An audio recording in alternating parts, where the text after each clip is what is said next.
Central Vista redevelopment project पिछले कई महीनों से कंट्रोवर्सी का सेंटर बन गया।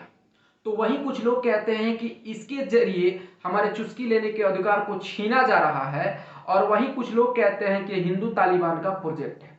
तो आइए देखते हैं कि सेंट्रल विस्टा रीडेवलपमेंट प्रोजेक्ट की हमें क्या जरूरत पड़ गई और हम नई पार्लियामेंट भवन क्यों बना रहे हैं। इससे जुड़े कुछ आर्गुमेंट और सच्चाई। National Archives Annex building and the Indira Gandhi National Centre for the Arts are set to be demolished, part of the government's Central Vista project. आज का दिन भारत के लोकतांत्रिक इतिहास में मील के पत्थर की तरह है। भारतीयों द्वारा भारत के संसद भवन के निर्माण का शुभारंभ हमारी लोकतांत्रिक परंपराओं के सबसे अहम पड़ाव में से एक है।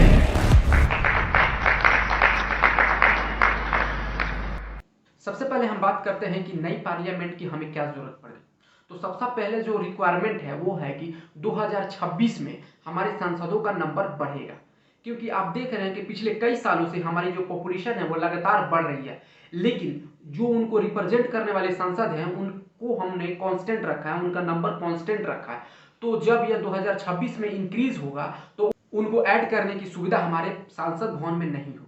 और जो एग्जिस्टिंग पार्लियामेंट भवन है उसमें जो टेक्नोलॉजी है वो बहुत ही पुरानी हो, चाहे वो टेक्नोलॉजी वोटिंग के लिए यूज की जा रही हो या किसी और चीज़ के लिए। इसके अलावा इसका मेंटेनेंस करने के बावजूद भी इस बिल्डिंग को चला पाना बहुत ही मुश्किल है। अलावा हमारी बिल्डिंग जो है वो अर्थक्वेक प्रूफ है या नहीं है, इस पर जब रिपोर्ट मांगा गया तो सामने आया कि यह बिल्डिंग बहुत साल पुरानी है, तो इसका ब्लूप्रिंट अवेलेबल नहीं है। तो हम कह नहीं सकते हैं कि यह बिल्डिंग जो है वो अर्थक्वेक प्रूफ है या नहीं है। इसके लिए हमें सेंट्रल विस्टा रीडेवलपमेंट प्रोजेक्ट की बहुत ही ज़्यादा ज़रूरत है। कई सारी जो ऑफिसेज है भारत सरकार के और अलग अलग विभाग के, वो दिल्ली के अंदर रेंट पर अवेलेबल है और उनका सालाना खर्च 1000 करोड़ रुपया है, ऐसा सेंट्रल गवर्नमेंट के द्वारा बताया गया है सुप्रीम कोर्ट को। जो हमारे अधिकारी और मंत्री हैं उनके ऑफिस जो है वो बहुत दूर दूर है, जिसके चलते उनको जाम में फंसना पड़ता है और ऑफिस वो टाइम पे नहीं पहुंच पाते हैं। इसके लिए यह प्रोजेक्ट बहुत ही ज़्यादा ज़रूरी है। और सेंट्रल गवर्नमेंट का कहना है कि अगर हमारी सारी ऑफिसेज जो है वो एक ही जगह पे होगी तो कम्युनिकेशन करने में आसानी होगी, और जो हमारा कम्युनिकेशन है वो बहुत ज़्यादा ही पुराना है तो वो भी नहीं हो और हम अच्छी तरह से काम कर पाएंगे। इसके लिए प्रोजेक्ट बहुत ज़्यादा ही जरूरी है। हम बात करते हैं कि जो नई पार्लियामेंट है इसकी ज़रूरत की बातें कब से शुरू हुई। तो इस बात को हम लोगों ने 2012 में ही जान लिया था, क्योंकि उस समय के जो केंद्रीय मंत्री थे जयराम रमेश जी, उन्होंने कहा था कि पुरानी पार्लियामेंट बिल्डिंग को चला पाना बहुत ही मुश्किल है। 2018 में शशि थरूर जी कहीं बाहर घूमने के लिए गए और उन्होंने जब वहां का पार्लियामेंट भवन देखा तो उनका मन मुहा गया, और जब वो वापस आए तो उन्होंने कहा कि हमारी जो चेयर है वो अच्छी नहीं है, अब लगता है कि समय आ गया है कि हमारी बिल्डिंग को अपडेट करना चाहिए। और उसी के बाद से इस प्रोजेक्ट का कंटिन्यूअस हुआ और उस समय के केंद्र सरकार ने इस प्रस्ताव को आगे बढ़ाया और अब हम इसकी कंस्ट्रक्शन की ओर बढ़ते। अब हम बात करते हैं कि जो नई पार्लियामेंट भवन बन रही है इसमें टेक्नोलॉजी क्या होगी, फैसिलिटी क्या होगी, कौन से चेयर लगेंगे, इसका पर्पस क्या है, कि बहुत ही इंटरेस्टिंग है। और इसकी पूरी जानकारी एक यूट्यूब चैनल है CPTC यूनिवर्सिटी, जो लगभग 2 घंटे की वीडियो और उसमें पूरी अच्छी तरह से जानकारी दी गई है कि आखिर हमें इस प्रोजेक्ट की रीडेवलपमेंट की क्या जरूरत पड़ गई। तो आई हाईली रिकमेंडेड यू कि please watch this video for better knowledge. वो बताते हैं कि हमें इस एरिया में रीडेवलपमेंट की क्यों जरूरत पड़ गई। अब हम बात करते हैं कुछ आर्गुमेंट की। कुछ लोगों का मानना है कि अभी पैंडेमिक चल रहा है और इस समय पे इस प्रोजेक्ट की क्या जरूरत थी, और इस समय पे इतना खर्च इस बिल्डिंग पर करने की क्या जरूरत थी। तो खर्च की बात करते हैं तो इस प्रोजेक्ट में लगभग 9000 करोड़ रुपए लग रहे हैं और इसमें पूरा 20,000 करोड़ का खर्च होगा, जो कि पूरे 3 साल में किया जाएगा। तो तकरीबन 1 साल का खर्च आएगा वो 700 करोड़ के करीब आएगा। अगर हमारे सिर्फ वैक्सीन का बजट देखें तो 35,000 करोड़ है, और अगर पूरा हेल्थ केयर का बजट देखें तो 2 लाख करोड़ है। तो उसमें भी अगर ये 700 करोड़ डाल भी दिया जाए तो उसमें कुछ ज़्यादा फर्क नहीं पड़ेगा, क्योंकि सागर में से एक बूंद निकालने की बात होगी। और वहीं कुछ लोग कहते हैं कि अगर आपके घर के किसी सदस्य का तबीयत खराब हो और वो बीमार हो तो क्या आप अपने घर का रीडेवलपमेंट कराएंगे या नया कमरा बनाएंगे। तो वैसे लोगों से मैं कहना चाहूँगा कि आप अपने आर्गुमेंट को थोड़ा इम्प्रूव करें, क्योंकि सरकार और परिवार दोनों अलग अलग होती है। सरकार एक इंटरप्राइज की तरह ऑपरेट करती है और इसके अलग अलग बिजनेस हेड है और अलग अलग बिजनेस हेड के लिए अलग अलग बजट एलोकेटेड किया गया है। तो अगर आप दूसरे बिजनेस हेड का पैसा उठाकर अगर दूसरे में डाल दें तो ये कोई सोच बूझ कर काम तो हुआ नहीं, अनलेस कि आपके हेल्थ केयर में ऑलरेडी 2 लाख करोड़ रुपया पड़ा हुआ है तो आपको उसमें 7,000 करोड़ अगर डाल भी दे तो उसमें क्या इम्पेक्ट पड़ेगा भाई। तो अलग अलग बिजनेस अलग अलग हेड अपना काम कर रही है तो उनको ऐसे चलते देना चाहिए। दूसरा आर्गुमेंट है कि हमारी इकोनॉमी तो ऑलरेडी डाउन चल रही है तो उसमें इंफ्रास्ट्रक्चर पर इतना खर्च करना चाहिए। तो दूसरा आर्गुमेंट है कि कुछ लोगों का कहना है कि जब हमारा इकोनॉमी ऑलरेडी डाउन चल रहा है तो इतना सारा पैसा हमें इंफ्रास्ट्रक्चर पर क्यों खर्च करना चाहिए।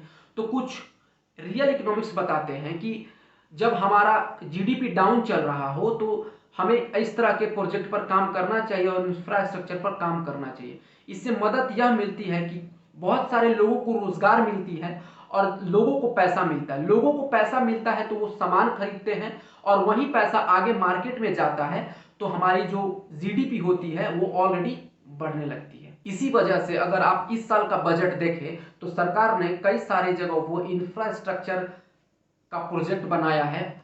इसमें भी पॉलिटिक्स तो है क्योंकि इंफ्रास्ट्रक्चर का सेंक्शन वही हुआ है जहां पे रिसेंटली चुनाव हुए हैं या चुनाव होने वाले हैं। तो अगर आप पॉलिटिक्स को साइड में कर देखें तो आपका आर्गुमेंट जो है वो बहुत ही फ्रॉड है, क्योंकि रियल इकोनॉमिक्स कहते हैं कि जब आपका जीडीपी डाउन चल रहा हो तो आपको इंफ्रास्ट्रक्चर और इस तरह के प्रोजेक्ट पर ज्यादा पैसे खर्च करने चाहिए। तीसरा सवाल ये उठता है कि जो लोग वहां पे काम कर रहे हैं उनकी हेल्थ का क्या।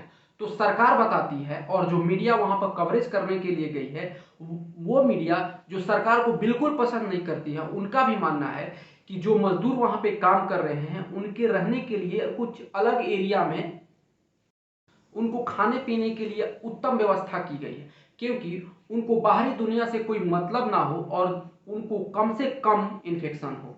और चौथी बात जो है, कुछ लोग अंडर कंस्ट्रक्शन की फोटो को शेयर करके कहते हैं कि पहले कितना अच्छा एरिया दिखता था, कितना घटिया हो गया। तो मुझे मेरा मानना है कि इन सारे आर्गुमेंट में ये आर्गुमेंट सबसे भद्दा है और सबसे गंदा है, क्योंकि आप कहीं का भी अंडर कंस्ट्रक्शन की फोटो देखेंगे ना तो वो बेकार ही होगी। जो आपको सीपीटीसी वाला वीडियो रिकमेंड किया था देखने के लिए, उस वीडियो में बहुत अच्छी तरह से समझाया गया है कि कैसे जो ये प्लान था वो वेल प्लान नहीं था और वहां पर जो सामान बेचने वाले कार्ड बेचने वाले थे उनके लिए प्रॉपर जगह नहीं बनाया जा रहा था और जो पार्किंग की जो स्ट्रक्चर एरिया थी उसको भी अच्छी तरह से नहीं बनाया जा रहा था।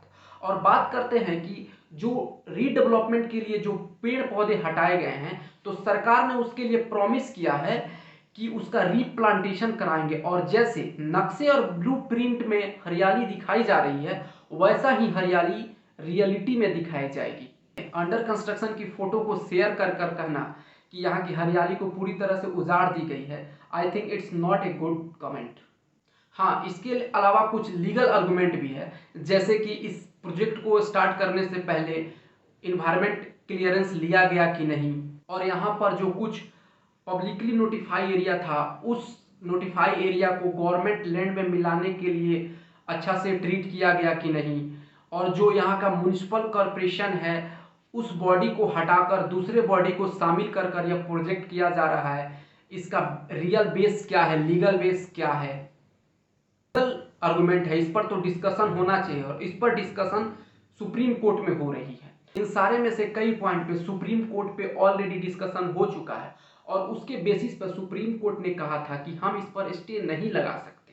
इसके अलावा दिल्ली हाई कोर्ट में किसी ने पिटीशन डाला था इस पर स्टे लगाने के लिए, तो दिल्ली हाई कोर्ट ने उसी व्यक्ति पर 1 लाख का जुर्माना लगाकर उस पर स्टे लगाने से मना कर दिया।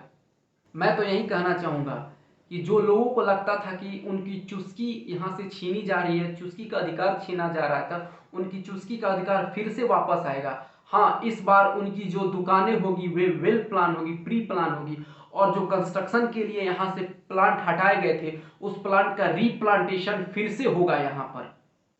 सच में कहें तो हमें इस बिल्डिंग की बहुत ज़्यादा ज़रूरी थी, क्योंकि पुरानी बिल्डिंग को चला पाना बहुत ही ज़्यादा मुश्किल था। और हमें इस बिल्डिंग की ज़रूरत, इस नई पार्लियामेंट की ज़रूरत आज से नहीं है, 2012 से ही है। तब से ही हमने इस पर काम शुरू कर दिया था और अब यह बिल्डिंग बनने वाली है। जब यह बिल्डिंग पूरी तरह से बनकर तैयार हो जाएगी और सरकार की सारी ऑफिसेज इसमें शिफ्ट हो जाएगी तो सरकार तो 1 साल में ही इसका किराया वसूल कर लेगी और जो सरकार का कार्यक्रम है वो बहुत तेजी से आगे बढ़ने लगेगा और हमें परेशानी नहीं होगी। और जो रही लीगल आर्गूमेंट की, तो सरकार इस पर, सुप्रीम कोर्ट ने भी फैसला सुना दिया और इस पर स्टे लगाने से मना कर दिया। इसका मतलब कि यह बात सच है और जो आपकी झूठी आर्गूमेंट है वो बहुत ही गंदा है। उस आर्गूमेंट में सबसे ज़्यादा पॉलिटिकल मुद्दा है, तो आप पॉलिटिकल मुद्दा को नहीं, अपने देश को सपोर्ट करें। अगर आपको ये वीडियो अच्छी लगी तो आप इस वीडियो को जरूर शेयर करें और उन लोगों को पास ये वीडियो को जरूर पहुंचाएं जो कि झूठ मूठ का मुद्दा लेकर बैठे हैं कि सेंट्रल विस्टा प्रोजेक्ट को बंद करा देना चाहिए, क्योंकि उनके पास पूरी जानकारी नहीं है, इसीलिए वो भटके हुए हैं। तो आप इस वीडियो को उनके पास जरूर शेयर करें। जय हिंद, वंदे मातरम।